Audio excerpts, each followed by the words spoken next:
Celia ran because the alternative was worse than death, and she didn't stop running until she reached the gates of Ravenscar Hall, where the monsters, she'd heard, were a different kind entirely.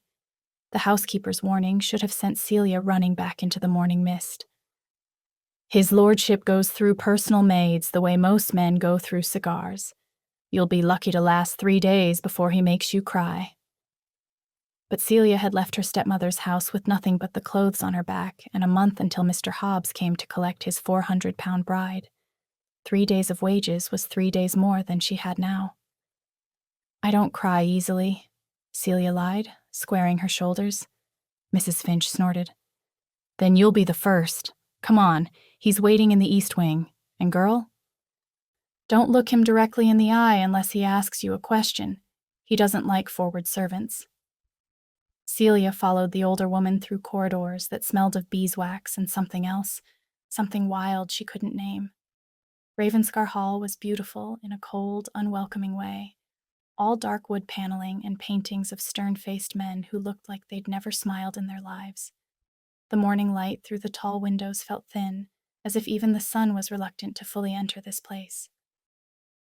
You've done ladies' maid work before? Mrs. Finch asked without looking back. Yes. Not a lie. Celia had been her own lady's maid for 5 years, ever since her father died, and Lady Agatha decided a stepdaughter with no dowry was better used as free labor than as family. Good. His lordship requires someone who can work quietly, efficiently, and without pestering him with questions. The last girl talked too much. The one before that cried when he raised his voice. The one before that... Mrs. Finch stopped at a heavy oak door. Well, you'll meet him yourself in a moment. She knocked twice, sharp and businesslike. Enter. The voice from inside was deep, clipped, and so cold it could have frosted the doorframe. Mrs. Finch pushed the door open and gestured for Celia to step through first. Your new maid, my lord. The girl from the village. The library was vast, lined floor to ceiling with books that looked older than the house itself. A fire burned in the grate despite the mild morning, and the windows overlooking the cliffs were shut tight. It should have been stifling. Instead, the room felt electric, charged with something Celia's instincts screamed at her to run from. And then he turned around. Earl Aldrich Ravenscar was not what she'd expected. The village whispered that he was old, scarred, possibly mad. But the man standing before the fireplace was perhaps 30, tall and broad-shouldered, with dark hair that touched his collar, and eyes the color of winter storms. He was handsome in the way a wolf was handsome, all sharp lines and leashed danger. He looked at her the way a predator assessed prey. Name, he said. Celia's mouth went dry. Celia, my lord. Celia what? She couldn't say Everly. If anyone connected her to Lady Agatha's household, to the runaway noble-born stepdaughter, she'd be dragged back in chains. Celia Grey, my lord. His eyes narrowed slightly, as if he could taste the lie. Mrs. Finch tells me you're experienced. Yes, my lord. And that you don't frighten easily? No, my lord. We'll see. He moved closer, and Celia's heart kicked against her ribs. There was something wrong about the way he moved. Too smooth, too controlled, like he was constantly holding himself back from something violent. The last 3 maids I employed couldn't manage a full week. Do you know why? No, my lord. Because I don't tolerate incompetence, gossip, or hysterics. I keep irregular hours. I'm not interested in conversation. And I have very specific requirements about privacy and discretion. He stopped directly in front of her, close enough that she could smell him. Leather and wood smoke, and something darker, more primal. If you see something you don't understand, you will not speak of it. Not to the other servants, not to the villagers, not to anyone. Is that clear? Celia forced herself to meet his eyes. They were gray. Yes, but there was something else in them, something that flickered like candlelight behind storm clouds. Perfectly clear, my lord. Good. He turned away, dismissing her with the movement. Mrs. Finch will show you to the servants' quarters. You'll begin tomorrow at dawn. I expect my rooms cleaned, my clothing maintained, and my privacy respected. Fail at any of those, and you'll be gone by sunset." "Yes, my lord." Celia curtsied and turned to leave. "One more thing." She stopped, her hand on the door. "Why did you really come here?" The question hung in the air like a blade. Celia didn't turn around. "I need the work, my lord." "Everyone needs work, but you—" His voice dropped lower, almost curious. "You're running from something, or someone." Her fingers tightened on the doorframe. She could feel his attention on her back like heat from the fire. "If I am, my lord, then I chose to run here. I'll work hard, I won't ask questions, and I won't run from you." Silence stretched between them. Then, "See that you don't." Mrs. Finch was waiting in the corridor, her expression unreadable. She led Celia down 3 flights of stairs to the servants' wing without speaking. Finally, in a narrow hallway that smelled of bread and soap, she stopped outside a small door. "You'll share this room with 2 of the kitchen maids. Breakfast is at 5, and you'll present yourself outside his lordship's chambers at 6 sharp. Don't be late, don't be loud, and don't, under any circumstances, go wandering at night." "Why not?" The question slipped out before Celia could stop it. Mrs. Finch's face hardened. "Because there are things in this house and on these grounds that are none of your concern. His lordship values his privacy for reasons that go beyond mere preference. You seem like a sensible girl, so I'll say this once. Keep your head down, do your work, and don't go looking for answers to questions you shouldn't be asking." "I understand." "Do you?" Mrs. Finch studied her for a long moment. "You're different from the others. They came here thinking they'd work for a wealthy lord and catch his eye, maybe rise above their station. You came here because you're desperate. That makes you either the smartest girl I've hired or the most foolish." She walked away before Celia could ask which one she thought it was. The room was small but clean, 2 narrow beds, a washstand, and a tiny window that overlooked the kitchen garden. Celia sat on the edge of the empty bed and finally let herself shake. Her hands trembled as she pressed them to her knees. She'd done it. She'd secured a position. She had a roof, the promise of wages, and a month's head start before Mr. Hobbs came looking. But as the afternoon light faded and the shadows in the room grew longer, Celia couldn't shake the memory of the Earl's eyes, or the way her body had responded when he'd stood close. Not with the fear she'd felt around Mr. Hobbs, or the cold dread Lady Agatha inspired. This was different, darker, more dangerous. The air had changed when he entered the room, thick and electric, and every instinct she possessed had screamed 2 contradictory messages: run and stay. She'd chosen to stay. That night, Celia lay awake listening to the house settle around her. Footsteps echoed in distant corridors. Doors opened and closed. And somewhere, far off toward the moors, something howled, low and mournful and entirely too close to be wild. One of the kitchen maids, a girl named Annie who'd returned to the room near midnight, heard it too. She crossed herself and pulled her blanket up to her chin. "Don't mind it," she whispered when she saw Celia was awake. "It's just the dogs." But Celia had grown up near kennels and hunting estates. She knew what dogs sounded like. That wasn't a dog. Dawn came cold and gray, the kind of morning that made even summer feel like winter. Celia dressed in the simple black uniform Mrs. Finch had left folded outside her door, a maid's dress that fit surprisingly well, as if someone had guessed her measurements exactly. She was outside the Earl's chambers at 6 sharp. The door opened before she could knock. Aldrich stood there, already dressed in dark trousers and a white shirt with the collar open, revealing the strong column of his throat. His hair was damp, as if he'd just washed. He looked like he hadn't slept at all. "You're punctual," he said. "Good. Come in." His rooms were a gentleman's private domain, a sitting area with worn leather chairs, a desk covered in papers and ledgers, and beyond an open doorway, the bedroom itself. Everything was neat but lived in, with none of the untouched perfection of a guest room. "The fire needs tending first thing every morning," Aldrich said, already moving toward his desk. "I take breakfast here at 7. Tea, toast, eggs. No sugar in the tea. The clothing I've set aside for laundering will be on the chair by the door. Everything else you can determine yourself. I assume you know how to press a shirt and polish boots? Yes, my lord. Then we'll get along fine as long as you remember what I said yesterday. Discretion, efficiency, silence. He sat down at the desk and picked up a pen, effectively dismissing her. Celia moved through the room with the practiced ease of someone who'd spent 5 years managing a household.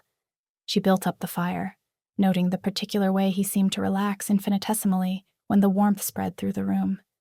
She collected his discarded clothing, expensive fabrics, well made but worn at the edges, as if he cared more for function than fashion. And she tried very hard not to notice the way he watched her from the corner of his eye, tracking her movements with an intensity that made her skin prickle. By the time she brought his breakfast tray up from the kitchen, Celia had formed 3 observations. 1. Aldrich Ravenscar was wound tighter than a watch spring, every movement controlled to the point of rigidity. 2. His rooms had bars on the inside of the windows, not to keep people out, but to keep something in. 3. The servants were terrified of him, but not in the way people feared a cruel master. They feared him the way rabbits feared foxes. "Your tea, my lord," she said quietly, setting the tray on the desk. He glanced up, and for a moment their eyes met. Something flickered across his face. Surprise, maybe, or recognition of something he hadn't expected to find. "Thank you," he said. Then after a pause, "You're different from the others." Celia's heart stuttered. "How so?" "My lord, you're not afraid of me. Should I be?" The question hung between them, dangerous and electric. Aldrich leaned back in his chair, studying her with those winter storm eyes. "Most people think so. Most people believe a lot of things that aren't true." Celia kept her voice level, her hands steady. "I believe you're a man who values his privacy and his peace. As long as I respect both, I see no reason to be afraid." Something that might have been approval, or might have been something darker, crossed his face. We'll see how long that conviction lasts. He turned back to his papers, but Celia felt his attention on her for the rest of the morning like a physical touch. The days fell into a rhythm. Celia rose before dawn, tended Aldrich's rooms, managed his clothing and his correspondence, and slowly began to understand the strange household she'd entered. Ravenscar Hall employed 20 servants, but they moved through the building like pieces on a chessboard, careful never to be in certain corridors at certain times, avoiding the East Wing entirely after dark, and speaking in hushed voices about his lordship's condition. No one would explain what that condition was, but Celia noticed things. She noticed that Aldrich barely slept, that most nights he paced his rooms until near dawn before finally collapsing into bed for a few restless hours. She noticed the scratches on the inside of his bedroom door, deep gouges in the wood that looked like claw marks. She noticed that certain nights when the moon was fuller, he would send her away early with terse instructions not to return until morning. And the next day his knuckles would be bruised and his eyes haunted. And she noticed that despite his coldness, despite his warnings, he never once raised his voice to her or treated her with anything but brusque professionalism. Until the morning she found blood on his shirt. It was the 8th day of her employment. Celia had arrived at 6 as usual, but this time when she entered his rooms, Aldrich wasn't at his desk. The bedroom door was ajar, and she could hear harsh breathing from within. "My lord?" she called softly. "Don't come in." His voice was strained, wrong. Celia's hands tightened on the clean linens she'd brought. Every instinct told her to obey, to leave, to pretend she'd heard nothing. But there was pain in his voice, and something else. Fear. She set down the linens and moved to the doorway. Aldrich was standing by the window, gripping the frame hard enough that his knuckles were white. His shirt was torn and stained with blood, fresh blood, still wet. There were scratches on his forearms, deep and vicious, as if he'd been clawed by something with razor-sharp nails. "I told you not to come in," he said without turning around. "You're hurt." "It's nothing. It's not nothing." Celia took a step closer, her fear warring with something else, a pull she couldn't name, urging her toward him instead of away. "Let me help." "You can't help with this." He finally turned to face her, and Celia's breath caught. His eyes were different, still gray, but with flecks of gold that seemed to glow in the morning light. Wild, inhuman. "You should go. Now." "No." The word came out stronger than she'd intended. Aldrich's expression flickered. Surprise, then something that looked almost like desperation. "You don't understand what you're—" "Then explain it to me." Celia moved to the washstand, poured water into the basin, and retrieved clean cloth from the cupboard. "You said you value discretion and silence. I've given you both. But I'm not blind, my lord, and I'm not stupid. Something is wrong, and you're hurt, and I can either help you or I can stand here pretending I don't see it." She turned back to him, cloth in hand, and waited. The silence stretched. Then slowly, Aldrich moved away from the window and sat down heavily in the chair by his bed. His hands were shaking, fine tremors he couldn't quite control. "You shouldn't be here," he said quietly. "No one should be this close to me." "Why?" "Because I'm dangerous." Celia knelt beside him and began gently cleaning the blood from his forearms. The scratches were already healing. She could see it happening, the flesh knitting together far faster than should be possible. Her hands stilled. "You're afraid you'll hurt someone," she said softly, understanding dawning. "That's why you send everyone away, why you keep yourself locked in here." Aldrich's jaw tightened. 5 years ago, I lost control. Someone died, a boy, just 17, under my protection. I swore it would never happen again. "So you locked yourself away. Better that than risk." He stopped, his eyes closing. "You should be afraid of me, Celia. Everyone else is." She looked up at him, at the rigid control he wore like armor, at the pain in his eyes that had nothing to do with physical wounds. "What are you, my lord?" The question was barely a whisper. Aldrich opened his eyes and looked at her, really looked at her, as if seeing something he'd been trying to ignore since the moment she'd walked into his library. "Something that shouldn't exist in daylight," he said. "Something that belongs to the wild and the dark, and something that—" He stopped abruptly, his nostrils flaring as if he'd caught a scent. His entire body went rigid. "Someone's here. At the gates." Celia's blood went cold. "What?" "A man. Asking questions." Aldrich stood in one fluid movement, his pain apparently forgotten. "About a runaway girl, a nobleman's stepdaughter." The cloth fell from Celia's hands. "No." "Is that you?" His voice was sharp now, all business. "Is someone hunting you?" She couldn't lie. Not now. Not after what she'd just seen. "My stepmother sold me, to a drunk from the village. I ran rather than marry him." Aldrich's expression darkened. "His name?" "Hobbs, Mr. Thomas Hobbs. And he's here, now, at my gates." Aldrich moved to the window, looking out toward the long drive. "With 2 other men. They're demanding to search the premises for a thief." "I didn't steal anything." "I know." He turned back to her, and there was something in his eyes that made her breath catch. "But they'll say you did. They'll say anything to justify dragging you back." Celia stood on shaking legs. "I'll go. I'll leave before they—" "No." The word came out as a growl. Aldrich crossed to her in 3 strides, close enough that she had to tilt her head back to meet his eyes. "You work for me now. You're under my protection. No one takes anything from my house without my permission. Understand? But if they cause trouble for you, let them try." His voice was low, dangerous, and utterly certain. "Go to your room. Stay there. Don't come out until I send for you."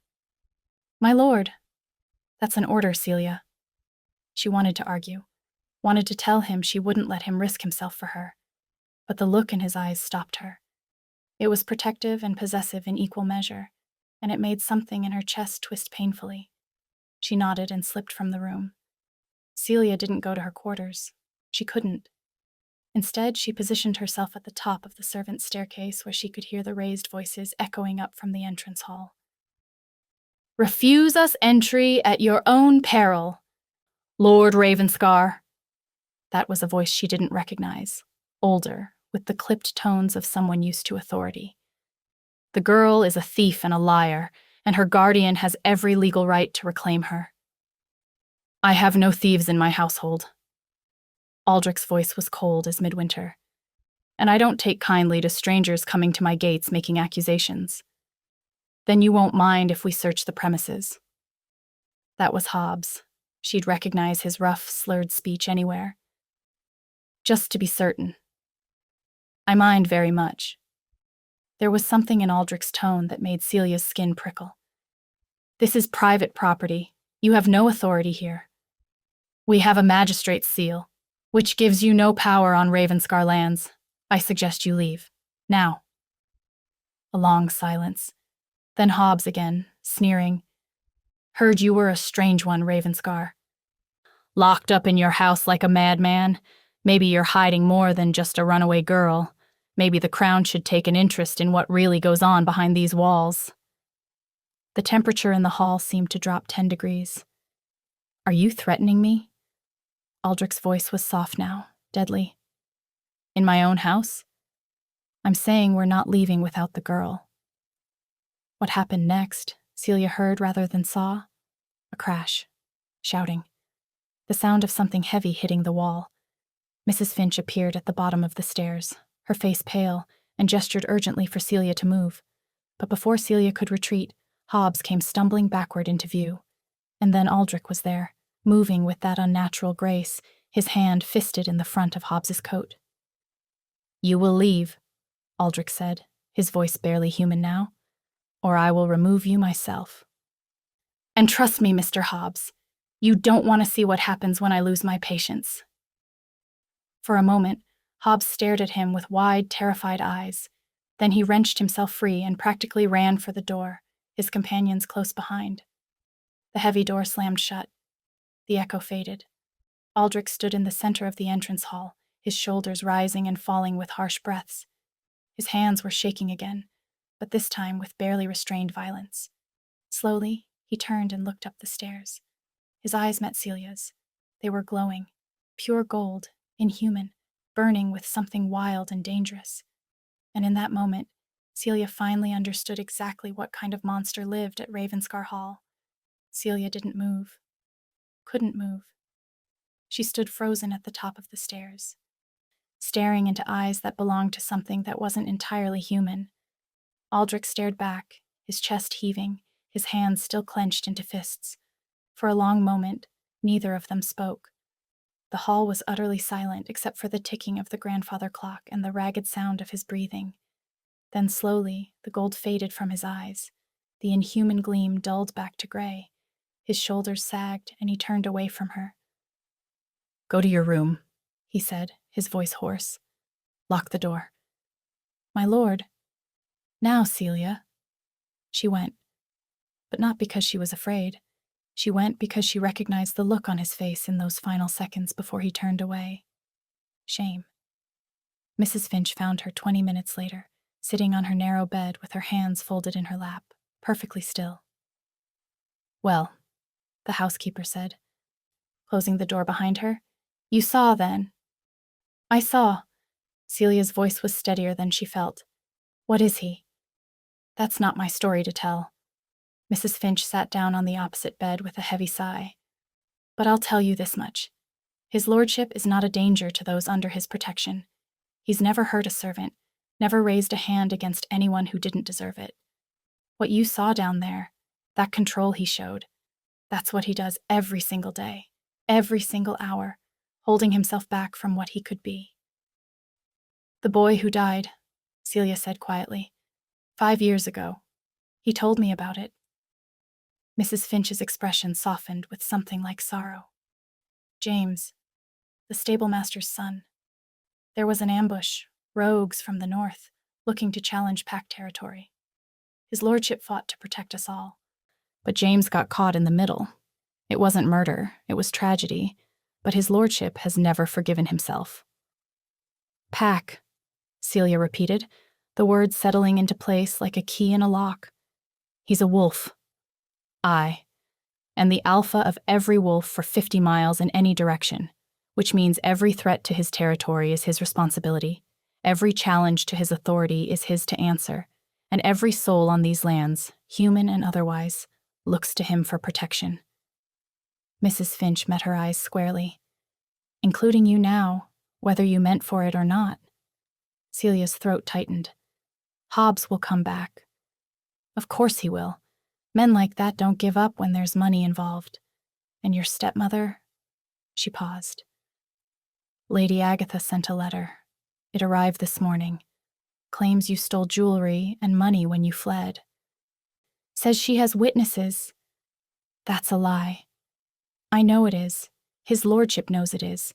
But it gives them legal justification to pursue you, and if they push hard enough with the magistrate.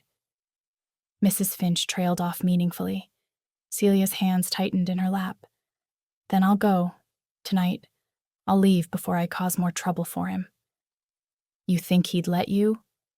Mrs. Finch actually laughed, though there was no humor in it. Girl, you don't understand what happened down there. When that Hobbs creature threatened you, when he demanded entry to this house, his lordship's wolf recognized a threat to what's his.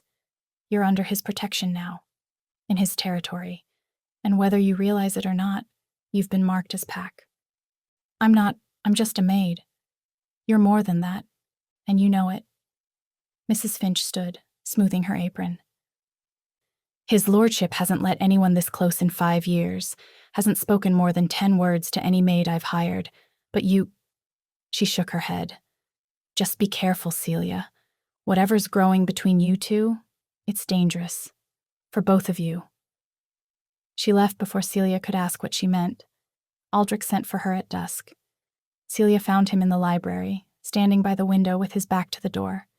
The setting sun turned the room amber and gold, softening the hard edges of everything except the rigid line of his shoulders. Close the door, he said without turning. She did, then waited. You should be terrified, Aldrich said finally. You should be packing your things and running as far from here as you can get. Should I? Yes. He turned to face her, and the exhaustion in his eyes made her chest ache. I'm a monster, Celia. A wolf in human skin, the very thing mothers warn their children about in fairy tales. You're a man, Celia said quietly, who protects the people in his care, who holds himself to impossible standards because he's afraid of causing harm. That doesn't sound like a monster to me. You don't know what I'm capable of. Then tell me. She took a step forward, her fear drowned out by something stronger. Curiosity, determination, and that inexplicable pull that had been growing since the moment she'd met him. Tell me what you are, what this place is, why your eyes glow gold, and why you have claw marks on your bedroom door. Aldrich's jaw tightened. For a long moment, he said nothing. Then, I'm a werewolf, alpha of the Ravenscar pack. When the moon is full, the wolf is stronger, harder to control. When I'm threatened or enraged, it surfaces even in daylight. I've spent 5 years teaching myself control after James died, and every day is a battle not to let it win. And the others? Mrs. Finch mentioned Pack. Some of the servants are wolves, others are human, but they know the truth and choose to stay anyway. The ones who can't handle it, I send away before they see too much. His eyes searched her face. You should have been one of them. I should have turned you away at the gate. Why didn't you? The question hung between them, heavy with meaning. Aldrich's expression shifted into something raw and unguarded. Because the moment you walked into my library, my wolf recognized you. Your scent, your presence. It calmed something I thought was broken beyond repair, and that terrifies me more than anything else. Celia's breath caught. What does that mean?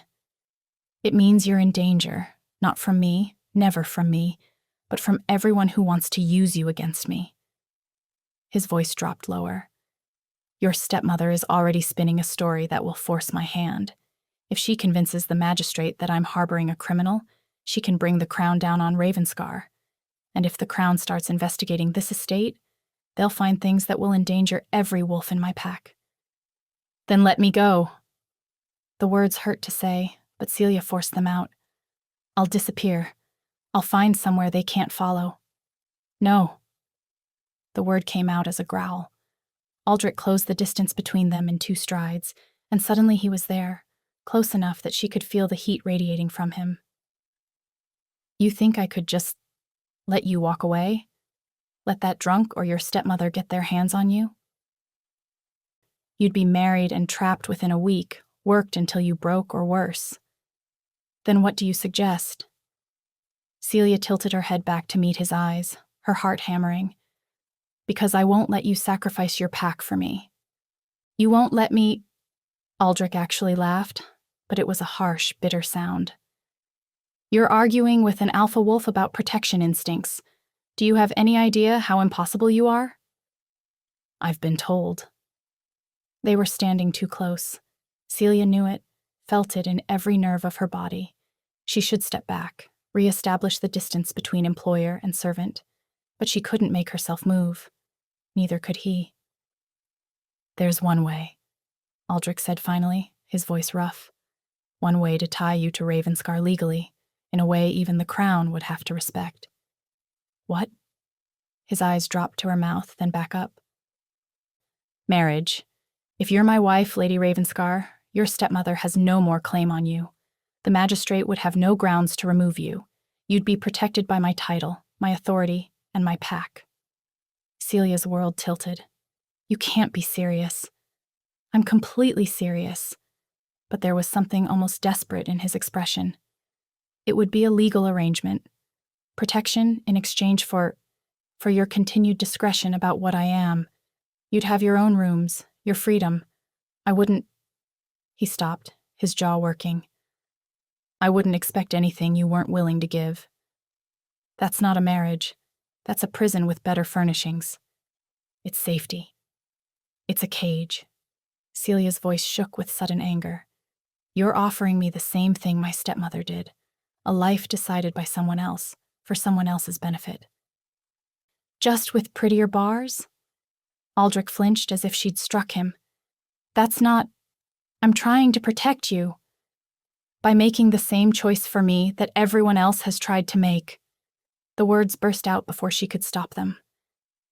I'm so tired of being moved around like a chess piece, tired of being told what's best for me by people who only care about what I can do for them. I thought you were different. I am different. Then prove it. Celia stepped back, her chest heaving. Stop trying to lock me away in safety and start treating me like a person capable of making my own choices. Even bad ones. Even dangerous ones. They stared at each other, the air between them crackling with tension. Then Aldrich's eyes widened slightly. His head snapped toward the window. Someone's coming. Multiple riders, moving fast. Celia's stomach dropped. Hobbs? Worse. His expression hardened into something cold and calculating. Your stepmother, with a magistrate's seal and a writ for your arrest. The trap had finally snapped shut. Lady Agatha arrived like a winter storm, cold, imperious, and utterly convinced of her own righteousness. Celia watched from the upper gallery as the woman swept into Ravenscar Hall's entrance, flanked by 2 men in official dress and Mr. Hobbs himself, looking smugly triumphant. Lord Ravenscar, Lady Agatha said, her voice carrying beautifully through the vaulted space. I apologize for the intrusion, but I'm afraid this is a matter of law. My stepdaughter, Celia Everleigh, is a thief and a runaway. I have witnesses who saw her steal jewelry from my home, and a marriage contract that she has broken by fleeing her lawful betrothed. Lady Agatha. Aldrich descended the main staircase with predatory grace, every inch the powerful Earl. You're making serious accusations. I'm stating facts, my lord. The writ I carry authorizes a search of your premises and the immediate return of the girl to my custody. She produced a rolled parchment with an elaborate seal. I understand you may have been deceived by her, She's always been a skilled liar, but I assure you, this is a family matter that requires swift resolution. From her vantage point, Celia could see the tension in Aldrich's shoulders, the way his hands flexed at his sides. He was holding himself back with visible effort. "And if I told you," Aldrich said carefully, "that the woman you seek has made different claims? That she fled an abusive situation and sought honest employment? Then I would say she's poisoned you with lies, just as I warned she would." Lady Agatha's smile was cold and sharp. "My lord, I understand your desire to defend a member of your household, but the law is clear. She is my ward until she marries, and she is contracted to Mr. Hobbs. Harboring her against our claim makes you complicit in her theft and breach of contract." Hobbs grinned, showing yellowed teeth. "Just hand her over, Lord Ravenscar. Save yourself the trouble." The magistrate's man cleared his throat. "The writ is legal and binding, my lord. I'm afraid we must insist." Aldrich's eyes flashed gold for just a moment, so brief Celia thought she might have imagined it.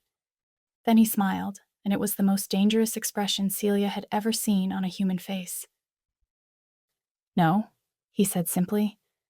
Lady Agatha's composure cracked slightly. "I beg your pardon?" "I said no. You're not searching my house. You're not taking anyone from my property. And your writ means exactly nothing on Ravenscar lands." He took a step forward, and somehow he seemed larger, more dangerous.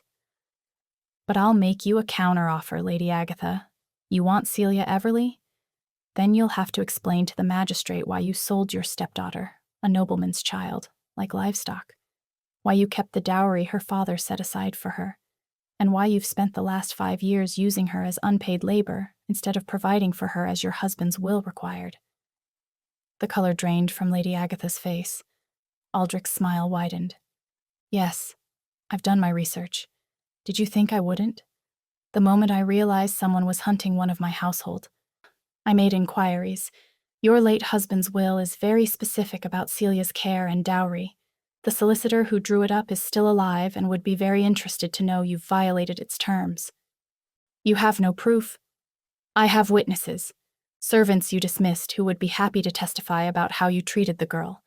And I have my own testimony about the men you sent to my gates, threatening and violent."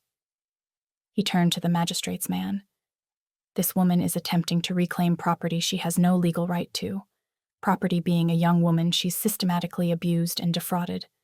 If you support her claim, you're complicit in that fraud." The magistrate's man shifted uncomfortably.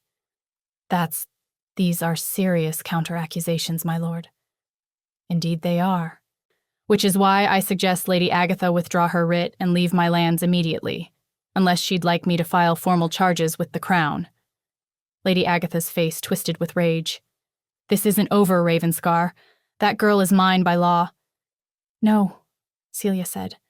Every head turned to look up at the gallery where she stood, hands gripping the railing, heart pounding, but voice steady. "No," she said again, louder. "I'm not yours.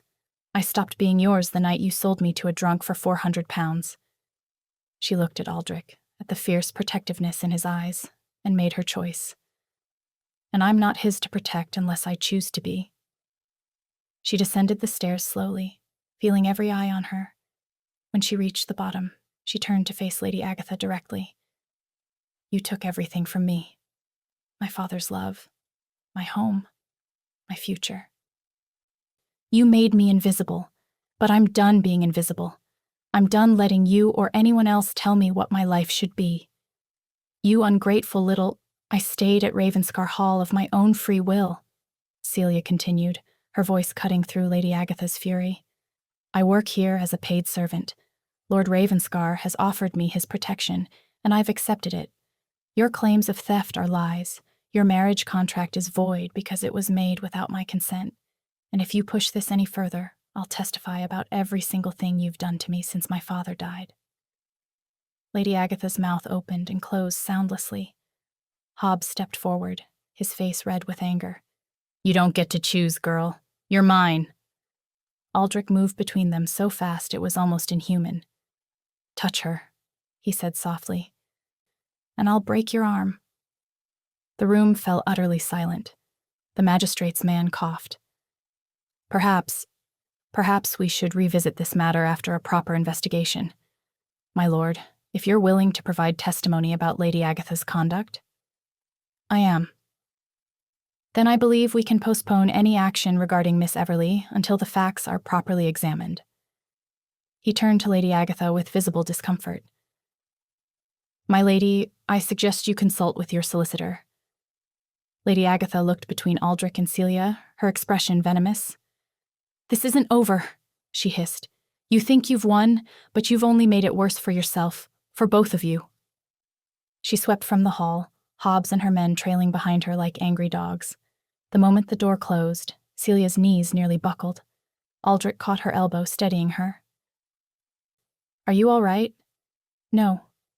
Celia looked up at him, at the concern in his eyes, at the man who'd fought for her without asking anything in return. But I will be. His hand lingered on her arm for a moment longer than necessary. Then he stepped back, the professional distance returning. But something had changed between them, something fundamental. And from the way his eyes tracked her as she excused herself to her room, Celia knew he felt it too. That night, Celia couldn't sleep. She lay in her narrow bed listening to the house settle around her, listening to the distant sound of waves crashing against the cliffs and replaying every moment of the confrontation in her mind. I'm not yours.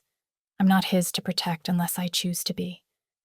She'd meant every word, but now, in the quiet darkness, she had to face what came next. Lady Agatha wouldn't let this go.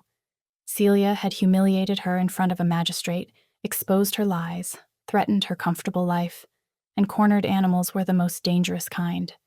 Around midnight, Celia gave up on sleep and slipped out of her room. The house was dark except for scattered candles and wall sconces, their light casting long shadows across the corridors. She moved quietly toward the kitchen, thinking tea might settle her nerves. She never made it that far. You should be sleeping. Celia spun around. Aldrich stood at the end of the corridor, still fully dressed despite the late hour. His shirt sleeves were rolled up, his hair disheveled as if he'd been running his hands through it. So should you, my lord. I don't sleep well on nights like this. He moved closer, and Celia's heart kicked against her ribs. When there's a threat I can't immediately neutralize, when someone I'm responsible for is in danger. I'm not your responsibility. Aren't you? His eyes caught the candlelight, turning them almost amber. You stood in my entrance hall today and claimed my protection in front of witnesses. That makes you my responsibility whether you like it or not. That's not what I meant when I... Celia stopped, frustrated. I don't want to be another burden you carry, another person you have to control yourself around. You're not a burden. Aldrich's voice was rough. You're... He stopped, his jaw working as if the words were being pulled from him against his will. You're the first person in 5 years who's made me feel like something other than a monster barely holding itself together. The confession hung in the air between them, raw and honest. Celia's breath caught. Aldrich, don't. He held up a hand. Don't say anything kind. Don't tell me I'm not a monster, or that what happened to James wasn't my fault. I can't hear that right now. Then what do you need to hear? He looked at her for a long moment, something desperate and hungry in his eyes. That you meant what you said. That you're here because you choose to be, not because you have nowhere else to go. I choose this. Celia stepped closer, her fear drowned out by certainty. I choose you, not because you're offering me safety or protection or a way out of my stepmother's control, because when I'm near you, I feel like I'm finally standing on solid ground instead of sinking. Aldrich's control cracked. She saw it happen, saw the rigid discipline he wore like armor splinter and fall away. He closed the distance between them in 2 strides, his hands coming up to frame her face. You shouldn't choose me, he said hoarsely. I'm dangerous. I could hurt you without meaning to. You won't. You don't know that. Yes, I do. Celia reached up, her fingers curling around his wrists. His pulse thundered beneath her touch. Because you've been holding yourself back from everything and everyone for 5 years. Because you'd rather lock yourself away than risk harming someone. Because even now, when you're this close to losing control, you're still asking for permission. His eyes searched hers, gold flickering at the edges of gray. Permission for what? To stop holding back. The last thread of Aldrich's control snapped. He kissed her like a man drowning, like she was air and salvation and everything he'd been denying himself. His mouth was hot and demanding against hers, one hand sliding into her hair while the other pressed against the small of her back, pulling her closer.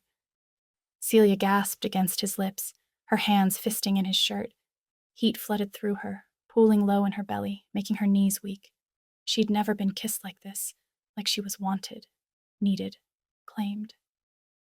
Aldrich broke away just long enough to look at her, his eyes fully gold now, his breathing harsh. Tell me to stop. No. He groaned and kissed her again, deeper this time, walking her backward until her shoulders hit the wall. The stone was cool against her back, a sharp contrast to the heat of his body pressed against her front. His hand slid from her hair to her throat, not squeezing, just resting there, possessive and gentle at once. Celia, he breathed against her mouth. God. The way you smell, the way you feel. She pulled him closer, her fingers tangling in his hair, and kissed him with all the want she'd been trying to ignore since the first moment she'd seen him. This wasn't proper. It wasn't safe. It was reckless and dangerous, and everything a sensible woman should run from. She'd never felt more alive. When they finally broke apart, both breathing hard, Aldrich rested his forehead against hers. His hands were shaking where they gripped her waist. I need you to understand, he said roughly, what you're getting into. If we do this, if you stay with me, my wolf will never let you go. You'll be mine in every way that matters. And that's not romantic, Celia. It's possessive and primal and... I know. She cupped his face, making him meet her eyes. I know what you are. I know what you're offering. And I'm still choosing it. I'm choosing you. His eyes closed, and for a moment he just stood there, breathing her in. Then, Lady Agatha will come back. She won't accept this. She'll find another way to take you from me. Then we'll face her together. Celia's voice was steady, certain. Not with you protecting me from behind closed doors, as partners. Aldrich's eyes opened, something fierce and protective blazing in their golden depths. Partners, he repeated, as if testing the word. Then his mouth curved into a small, genuine smile, the first real smile she'd seen from him. My wolf likes that. What about the man? The man is terrified you'll realize what you've gotten yourself into and run. His thumb traced her jawline, achingly gentle despite the hunger still burning in his eyes. But he's willing to risk it. For you. Celia started to respond, but a sound from outside made them both freeze. Aldrich's head snapped toward the window. His entire body went rigid, every muscle taut. Someone's on the grounds, multiple people, moving toward the east wing. Lady Agatha? No. His voice turned deadly cold. Rogues. I can smell them. Rogues? Wolves without pack allegiance, dangerous, unpredictable. His eyes were fully wolf now, glowing in the darkness. Stay here. Lock yourself in the library. Don't come out until I... A crash echoed through the house. Shouting. The sound of breaking glass. Aldrich's lip curled back from his teeth in a snarl that was entirely inhuman. They're inside. Everything happened at once. Aldrich shoved Celia toward the library door. Go, now. I'm not leaving you. That's an order. His voice was barely human, rough with the wolf rising to the surface. They're here for me, not you. If they find you... Another crash, closer now. Running footsteps. And then a man appeared at the end of the corridor, wild-eyed, half-shifted, with elongated teeth and claws where his fingernails should be. He saw Celia and grinned. The Alpha's little human pet. Perfect. Aldrich moved between them so fast Celia barely saw it. You made a mistake coming here. Did we? The rogue laughed.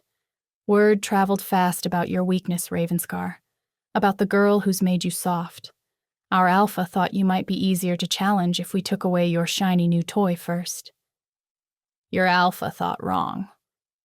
What happened next? Celia would remember in fragmented flashes for the rest of her life. Aldrich's body rippling, bones cracking and reforming.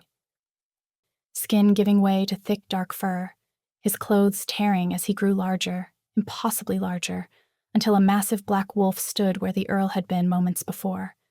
The rogue shifting too, lunging forward with teeth bared, the two wolves colliding in a fury of snarls and snapping jaws. Celia pressed herself against the wall, her heart hammering, watching the brutal dance of violence. Aldrich was larger, stronger, clearly the more experienced fighter. He moved with deadly precision, each strike calculated to disable rather than kill. But there were more rogues coming. She could hear them. Footsteps, voices, the unmistakable sound of wolves on the hunt. Aldrich couldn't fight them all and protect her at the same time. She had to move, had to think. Celia ran for the library, her mind racing. The rogues wanted to use her against Aldrich. Wanted to draw him out, make him vulnerable. As long as she was in danger, he couldn't fight at full strength. She burst through the library door and slammed it shut, her hands shaking as she turned the heavy lock. Then she looked around wildly, searching for anything that could help. Her eyes landed on the desk, on the papers spread across it, estate records, territory maps, and, there, a small wooden box with Aldrich's seal. Inside were emergency flares, the kind used to signal pack members across long distances. Celia grabbed one, ran to the window, and thrust it out into the night. The flare ignited with a brilliant red burst, shooting up into the sky like a falling star in reverse. If there were other pack members on Ravenscar lands, they'd see it. They'd come. She just had to keep herself alive long enough for help to arrive. The library door shuddered under a heavy impact. Wood cracked. Someone, something, was trying to break through. Celia backed away from the door, searching desperately for a weapon. Her hand closed around a heavy brass candlestick. The door splintered, crashed open. Two rogues stood in the doorway, both partially shifted, both grinning like they'd just won a prize. "There you are," one of them growled. "The Alpha's going to be so pleased when we bring him Ravenscar's mate." "I'm not—" Celia stopped, lifted her chin. "You're right. I am his mate, which means I'm under the protection of the Ravenscar pack, and you've just violated pack territory." "You think we care about pack law?" The rogue laughed. "We don't answer to—" The window exploded inward. A gray wolf, twice the size of the rogue's, landed in the center of the library, hackles raised, teeth bared. Behind it came two more, one russet, one white as snow. The pack had answered her call. What followed was chaos. The library became a battlefield, wolves snarling and snapping, furniture overturning, books falling from shelves. Celia ducked behind the desk, clutching her candlestick, her heart in her throat. And then Aldrich was there, still in wolf form, massive and terrifying and beautiful. He positioned himself between Celia and the fighting, a living shield. The battle didn't last long. The rogues were outnumbered and outmatched. One fled through the broken window. The other two were pinned, subdued, their surrender clear in their bared throats. Slowly, the wolves began to shift back. The gray wolf became a man in his 40s, Elias Gray, Aldrich's steward. The russet wolf was a young woman Celia recognized from the kitchen staff. The white wolf was Mrs. Finch, of all people, looking surprisingly calm despite being naked in a destroyed library. Someone tossed them robes kept in a cabinet. Apparently, this wasn't the first time the library had served as an emergency shift location. Aldrich shifted last. He stood among the wreckage, breathing hard, his naked body sheened with sweat and covered in minor cuts that were already healing. Someone handed him a robe, and he shrugged into it without taking his eyes off Celia. "You used the flares," he said, his voice still rough. "I thought you might need help." "You thought correctly." He crossed to her in 3 strides and pulled her into his arms, holding her so tightly she could barely breathe. "Never do that again. Never put yourself in danger like that." "You're welcome," Celia said against his chest. She felt him smile despite himself. Thank you, for being brilliant and brave and absolutely terrifying. Elias cleared his throat. My lord, what do you want done with the rogues? Aldrich pulled back, his expression hardening. He looked at the two subdued wolves with cold calculation. Exile. Strip them of any right to return to Packlands. Send word to their alpha that if he wants to challenge me, he can do it properly, not by attacking those under my protection. And if he refuses, then we prepare for war. Aldrich's arm tightened around Celia's shoulders. But I don't think he will. Cowards who send others to fight their battles rarely have the stomach for real confrontation. The rogues were dragged away. The pack members dispersed to patrol the grounds and secure the house, and finally, Celia and Aldrich were alone in the destroyed library. Your books, Celia said faintly, looking at the chaos, can be replaced. He turned her to face him, his hands gentle on her shoulders. You can't. Aldrich, I know what you're going to say, that you can take care of yourself, that you don't need me treating you like fragile porcelain. And you're right. What you did tonight, calling the pack, staying calm under pressure, that was the act of a Luna, not a victim. Celia's breath caught. A Luna? The Alpha's mate, the female leader of the pack, the one who stands beside the Alpha as an equal, not behind him as property. His eyes were serious, intense. I know I said before that marriage would be a legal arrangement, protection without expectation. But Celia... He stopped, struggling with the words. I can't promise you that anymore, because my wolf has already claimed you. And the man is falling just as hard. Her heart was beating so fast she thought it might burst. What are you asking me? Everything. His voice was raw, honest. I'm asking you to be my mate, my Luna, my partner in every sense that matters. Not because I'm trying to control you or cage you, but because I can't imagine facing another day without you beside me. That's not much of a proposal, Celia said, but she was smiling through the tears gathering in her eyes. No, it's not. Aldrich dropped to one knee, there among the broken furniture and scattered books, and took her hands in his. Celia Everly, would you do me the honor of becoming my wife, my Luna, and the co-ruler of this chaotic, dangerous, sometimes terrifying pack? Would you choose me, knowing exactly what you're getting into? Would you... Yes. He blinked. I wasn't finished. Yes, Celia repeated, laughing now. Yes to all of it.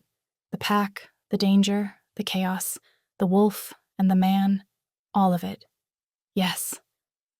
Aldrich surged to his feet and kissed her, pulling her tight against him.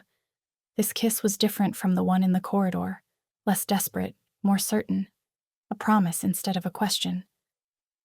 When they finally broke apart, he rested his forehead against hers. We still have to deal with Lady Agatha. I know. And the rogue Alpha might not accept exile as an answer. I know that too. And you'll have to learn pack law and meet the elders, and there will be people who think a human Luna is a terrible idea. Celia put her finger over his lips. Aldrich, I know. And I'm still saying yes. He smiled, that genuine, rare smile that transformed his entire face. Then we have work to do. 3 weeks later, Celia stood in the drawing room of Ravenscar Hall, wearing a dress that had belonged to Aldrich's mother, deep blue silk that fit as if it had been made for her. Mrs. Finch had altered it personally, her clever fingers working late into the night to ensure every seam was perfect. Lady Agatha sat across from her, flanked by her solicitor, looking like she'd swallowed something sour. Aldrich stood at Celia's shoulder, every inch the powerful Earl, his hand resting possessively on the back of her chair. The marriage contract with Mr. Hobbs is void, the solicitor said, his voice clipped and professional. As is Lady Agatha's guardianship, given that Miss Everly has reached her majority and is now betrothed to Lord Ravenscar. Furthermore, Aldrich added smoothly, an investigation into the Everly estate finances has revealed several irregularities. The dowry funds that should have been held in trust for Celia were instead used for personal expenses. That's fraud, Lady Agatha. Lady Agatha's face was white with fury. You can't prove? Actually, we can. Elias stepped forward with a ledger. Your late husband's solicitor kept excellent records, and he was very cooperative once we explained the situation. This is extortion, Lady Agatha hissed. No, Celia said quietly. This is justice. You took 5 years of my life. You sold me like property. You tried to ruin me when I finally escaped. She leaned forward, her voice steady and cold. But I'm offering you a choice. You can return the dowry funds, what's left of them, and sign away any claim to me or the Everly name. In exchange, we won't press charges. You'll keep your reputation, your home, and your freedom. And if I refuse? Then we go to the Crown. We present the evidence, and you face trial for fraud and embezzlement. Aldrich's voice was pleasant, almost friendly. I understand the penalties can be quite severe. Lady Agatha looked between them, her jaw working. Finally, she reached for the papers her solicitor had prepared. You'll regret this, she said as she signed. Both of you. I doubt it, Celia replied. When Lady Agatha and her solicitor had left, Celia let out a long breath and sagged back in her chair. Aldrich immediately knelt beside her, his hand finding hers. Are you all right? I am. And it was true. For the first time in 5 years, the weight of fear and obligation had lifted from her shoulders. I'm free. Yes, you are. He raised her hand to his lips. Free to choose whatever life you want. I choose this one. Celia looked around the drawing room, at Mrs. Finch hovering in the doorway with a proud smile, at Elias organizing papers with quiet efficiency, at the home she'd helped rebuild over the past 3 weeks. I choose you. I choose us. Good, Aldrich said, pulling her to her feet and into his arms. Because the pack is already planning the wedding, and I don't think they'd take kindly to you backing out now. Celia laughed. What kind of wedding? The kind with both human ceremony and pack bonding. The kind where you officially become Luna, and I officially claim you as my mate in front of every wolf in the territory. His eyes were warm, affectionate, with just a hint of gold at the edges. The kind that will probably be chaotic and loud, and nothing like a proper aristocratic wedding. Perfect, Celia said, and kissed him.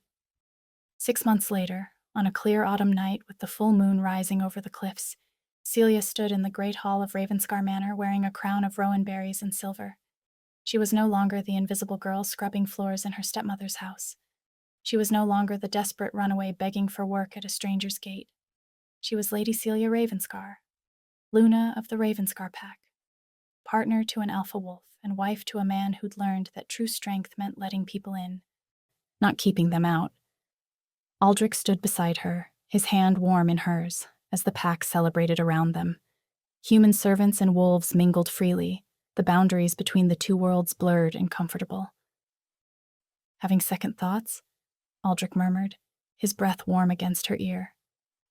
Celia looked up at him, at the man who'd offered her safety, and then learned to offer her partnership instead, at the wolf who'd claimed her as mate, and meant it with his whole being, at her husband, who still looked at her sometimes like he couldn't quite believe she was real. Not even for a second, she said. His answering smile was bright and fierce and full of promise. Outside, wolves howled in celebration, their voices rising toward the moon, and inside Ravenscar Hall, standing in the center of her pack, her family, her home, Celia felt something she'd thought lost forever. She felt seen. She felt chosen. She felt free. And when Aldrich pulled her into his arms and kissed her in front of everyone, wolves and humans alike cheering and howling their approval, Celia knew with absolute certainty that she'd made the right choice. She'd run from one monster only to find another. But this monster was hers, and she was his, forever. Thank you so much for spending this time with me. If you enjoyed this story, and especially if you liked this narrator's voice, please tell me in the comments so I know who to bring back and how to keep making these stories better for you. And if you'd like more wolf and shifter stories, don't forget to subscribe before you go. I'm really grateful you're here. You're a big part of this pack.